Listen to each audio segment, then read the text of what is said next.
Hi, everybody, and welcome back to Forum Fusion. My name is Mercy McArthur. So, as you all know, yesterday, the 9th of December 2024, the EC chairperson of Ghana announced John Dramani Mahama, as the president-elect of the Republic of Ghana. And we saw the excitement from, I think, Sunday, right? Okay. But the From the official preliminary announcement, result. the Yes. official announcement was made yesterday. The country is happy. So many presidents have called to congratulate him. So today we're here to talk about what has transpired before the election, during the election, and what is going to happen after, this enormous, election. Yes.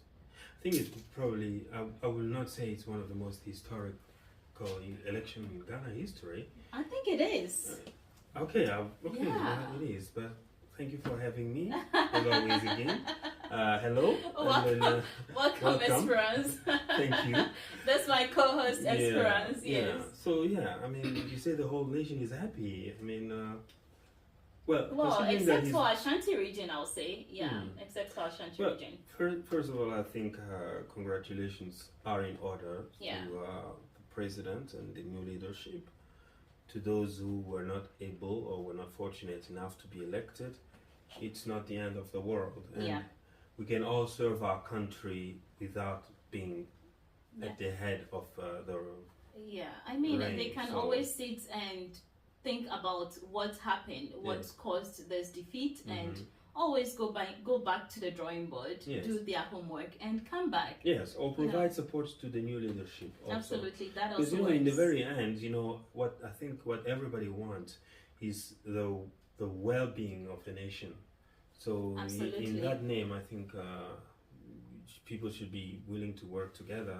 But again, I mean, if Ghana has chosen its new leader, we can only, concede and say, okay, well, they know what they're doing and they know what they want. And I think Mr.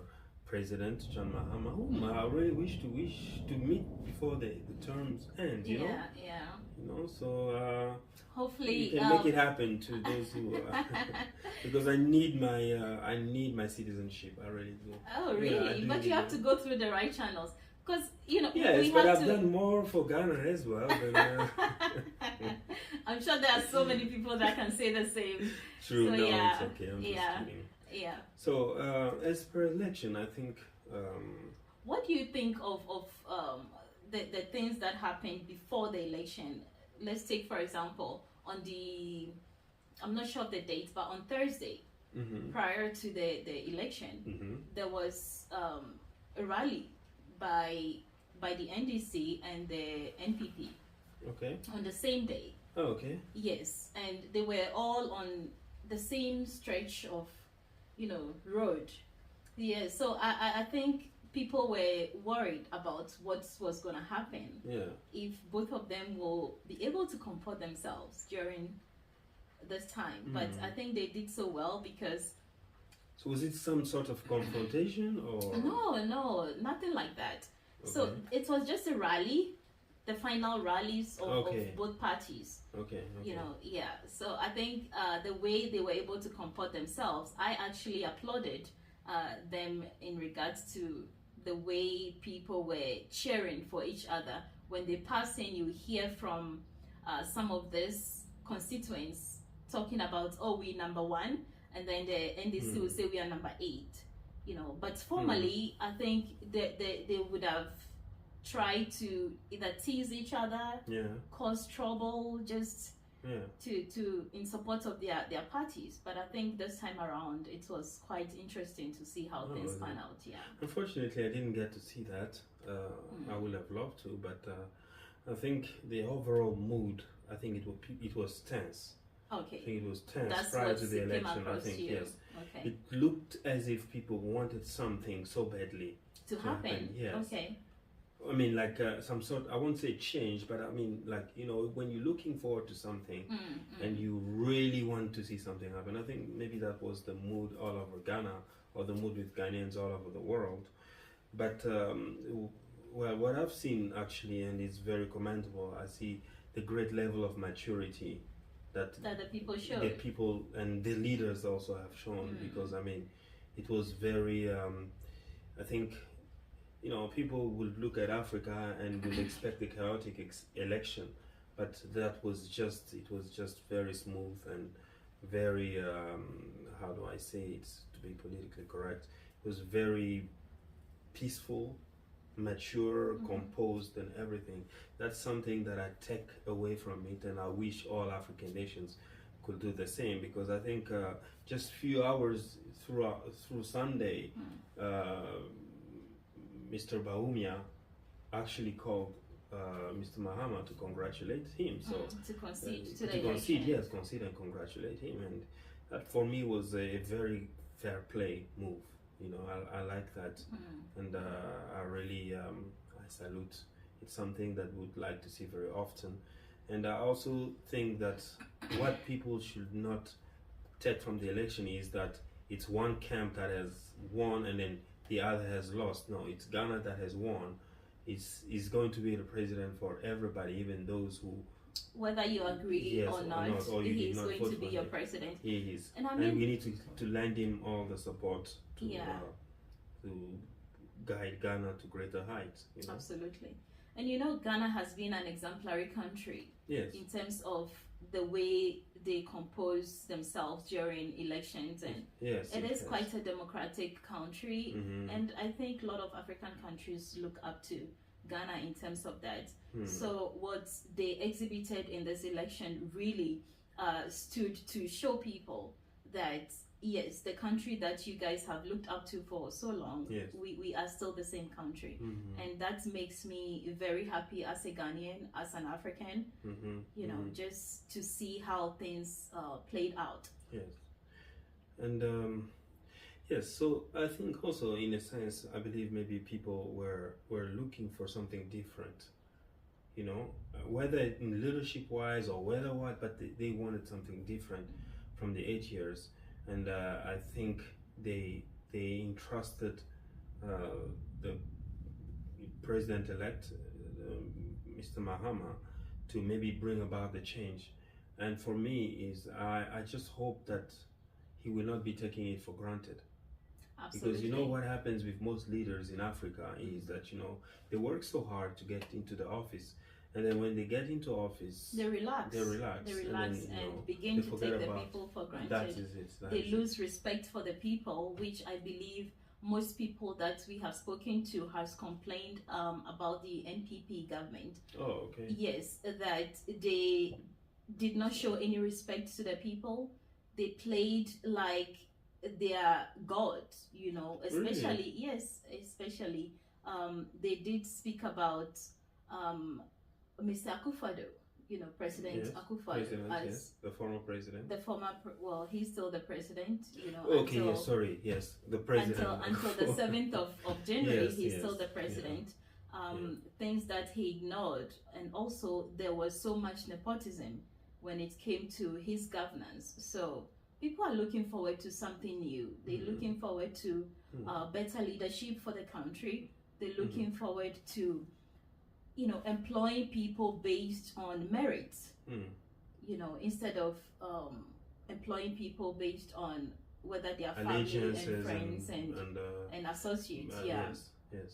So I think Ghanaians seem to have had enough of the bad economy that they were facing. I mean, I was in Ghana a couple of months back, and the situation that I saw in Ghana wasn't anything to write home about. I believe people were complaining so bitterly that I believe actually that is what has made such a difference in the election that we saw right now. Yes, I do understand what you're saying, but do you think the state of the economy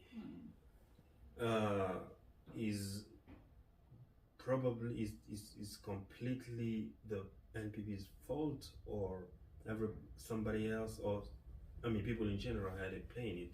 Because I think it will also be very unfair to just discard our own responsibilities and base everything upon the responsibilities of the NPP. Yes, yeah, because I looked at some prices, they're hiking and stuff. Yeah, it was done by citizens, absolutely. So I'll say they were architects of their own misfortune in a sense. Yeah, but what I ask is that if the government has actually regulated the industry enough for people to be able to price goods and services according to what the guideline says, people will not be just placing prices on products so high that citizens are not able to afford those things.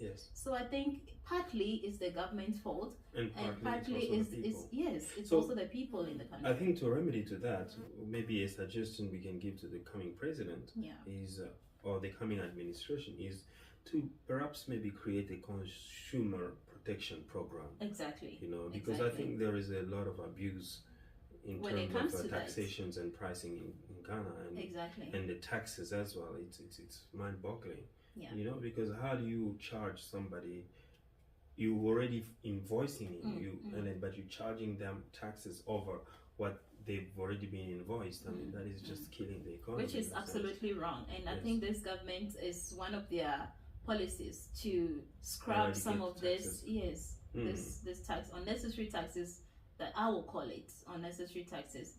I bought food from Papaye, a restaurant, a well-known restaurant in Ghana, and the number of taxes. The one on Oxford Street, and the number of taxes on the bill was what I asked myself is what is this? I actually called one of the people that work there, and just to explain to me what these taxes are for.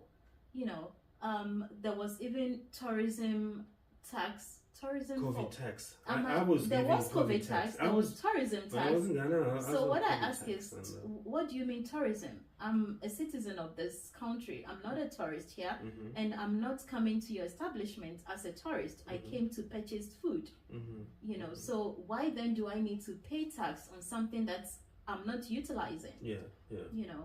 He couldn't even explain it to me, and it's something that the government needs to do a lot of things have to be eradicated. But for me, the most important is a consumer protection program. Consumer Protection Act has to be put in place. Yes, it has to be. I don't know if it exists already, but it has to be implemented to protect the poor and the frail and those living below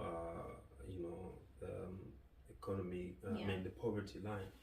They need something like that. You need a program to help those people, but you also have to educate them in pricing, especially like economic operateur économique, how do you call that, tradesmen and stuff like that. You have to really show them the guidelines on how to do, because most of these things become usury. People lack that knowledge, so I think if the government puts measures in place to educate people about that, it will be quite helpful to the economy of the country. But are you hopeful for coming 4 years? I think I'm hopeful. I think I'm a very optimistic person, and I believe that with the mandate that has been given to this government, I believe and hope that they will listen to the people of Ghana. That they have given them a very huge responsibility, and that's what they need to take it as. They shouldn't take the people of Ghana lightly. They shouldn't take it lightly. Do not take the people of Ghana lightly, because as they have been able to push away one government, they can do it again. They can do it again. It's interesting. It's the level of maturity that I'm seeing on the African continent now with the election. It's amazing. It's amazing. Because in the Congo had election last year, I think December. You would not expect that people would sideline people that were like, de facto winners. I'm coming to win. I'm coming to impose myself. And then you get there at the poll. You do your things. The results come out. You've been pushed away.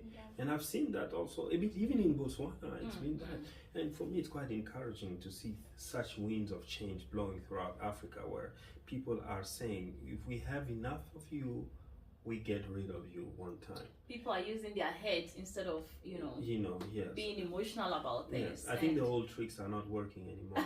So yeah, and that makes me so happy. Yes, that makes me so happy. What a time to be an African. Yeah. Thank you so much for joining us on this episode of Foreign Fusion.